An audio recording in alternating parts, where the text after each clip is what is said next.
Aujourd'hui, c'est tellement une belle journée, les paysages d'hiver sont magnifiques, mais je vous mentirai pas que le ressenti -20, ça m'a un peu intimidée. C'est pour ça qu'aujourd'hui, je vais vous parler du système de couche pour vous prouver qu'il n'y a pas de mauvaise température, juste un habillement inadéquat. Le système de couche, c'est une manière de s'habiller qui nous permet de s'adapter aux températures dehors, aux précipitations, au vent, mais aussi aux températures de notre corps qui peut changer dépendant du niveau d'activité physique qu'on fait.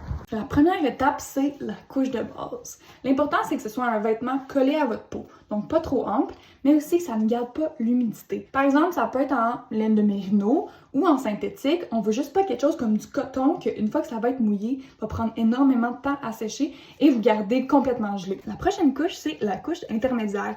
Ça, c'est vraiment celle avec laquelle on peut le plus jouer parce que la couche intermédiaire peut prendre plein de formes différentes. Par exemple, ça peut être un polar comme ceci, tout comme ça peut être un petit manteau ou même une vraiment plus grosse doudoune. Ça va vraiment dépendre du temps qu'il fait dehors, de la température, de l'activité, puis si vous êtes frileux. S'il fait super beau, qu'il ne vente pas beaucoup comme aujourd'hui, vous pouvez toujours vous arrêter à la couche intermédiaire ou même jumeler des couches intermédiaires.